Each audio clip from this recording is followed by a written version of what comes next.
Matius pasal 5. Khotbah di bukit. Ucapan bahagia.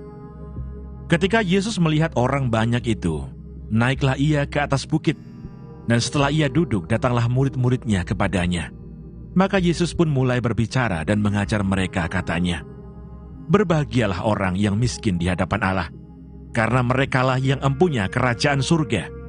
Berbahagialah orang yang berduka cita, karena mereka akan dihibur. Berbahagialah orang yang lemah lembut, karena mereka akan memiliki bumi.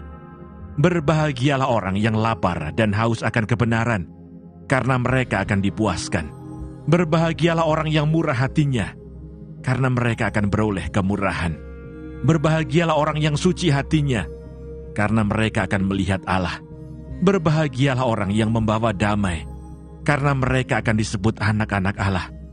Berbahagialah orang yang dianiaya oleh sebab kebenaran, karena merekalah yang empunya kerajaan surga.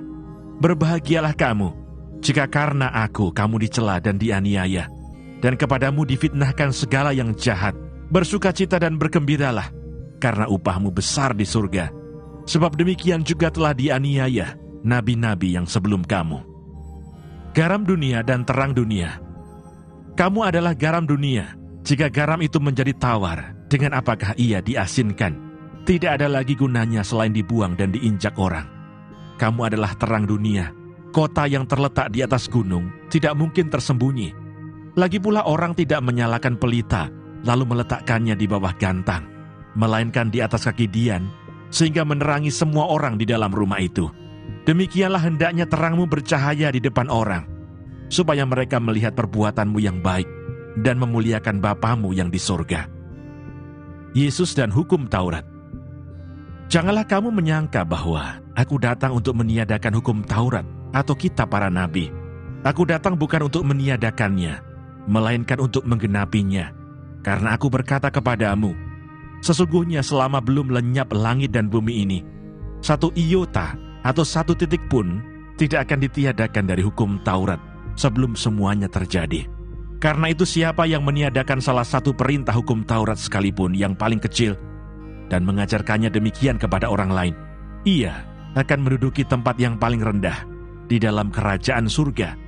Tetapi siapa yang melakukan dan mengajarkan segala perintah-perintah hukum Taurat, ia akan menduduki tempat yang tinggi di dalam kerajaan surga.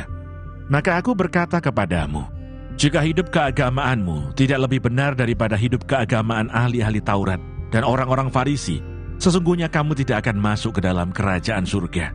Kamu telah mendengar yang difirmankan kepada nenek moyang kita, jangan membunuh. Siapa yang membunuh harus dihukum. Tetapi aku berkata kepadamu, setiap orang yang marah terhadap saudaranya harus dihukum. Siapa yang berkata kepada saudaranya kafir harus dihadapkan ke mahkamah agama. Dan siapa yang berkata jahil harus diserahkan ke dalam neraka yang menyala-nyala.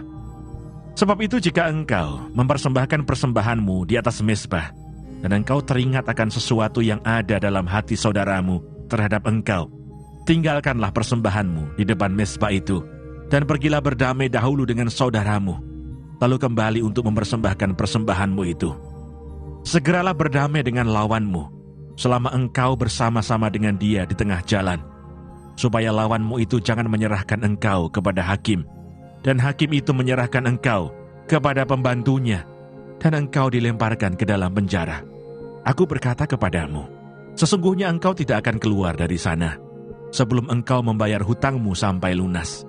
Kamu telah mendengar firman, jangan berzinah, tetapi aku berkata kepadamu, setiap orang yang memandang perempuan serta menginginkannya sudah berzinah dengan dia di dalam hatinya.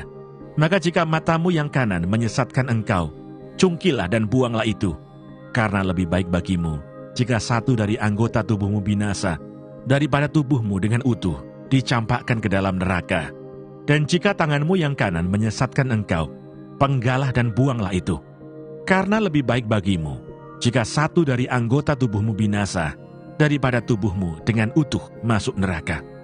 Telah difirmankan juga, siapa yang menceraikan istrinya harus memberi surat cerai kepadanya. Tetapi aku berkata kepadamu, setiap orang yang menceraikan istrinya kecuali karena zina, ia menjadikan istrinya berzinah. Dan siapa yang kawin dengan perempuan yang diceraikan, ia berbuat zina. Kamu telah mendengar pula yang difirmankan kepada nenek moyang kita, jangan bersumpah palsu, melainkan peganglah sumpahmu di depan Tuhan. Tetapi aku berkata kepadamu, janganlah sekali-kali bersumpah, baik demi langit, karena langit adalah tahta Allah, maupun demi bumi, karena bumi adalah tumpuan kakinya, ataupun demi Yerusalem, karena Yerusalem adalah kota raja besar. Janganlah juga engkau bersumpah demi kepalamu, karena engkau tidak berkuasa memutihkan atau menghitamkan sehelai rambut pun. Jika iya, hendaklah kamu katakan ya. Jika tidak, hendaklah kamu katakan tidak. Apa yang lebih daripada itu berasal dari si jahat. Kamu telah mendengar firman, mata ganti mata dan gigi ganti gigi. Tetapi aku berkata kepadamu, janganlah kamu melawan orang yang berbuat jahat kepadamu, melainkan siapapun yang menampar pipi kananmu, berilah juga kepadanya pipi kirimu. Dan kepada orang yang hendak mengadukan engkau karena mengingini bajumu, serahkanlah juga jubahmu. Dan siapapun yang memaksa engkau berjalan sejauh 1 mil, berjalanlah bersama dia sejauh 2 mil. Berilah kepada orang yang meminta kepadamu, dan janganlah menolak orang yang mau meminjam daripadamu.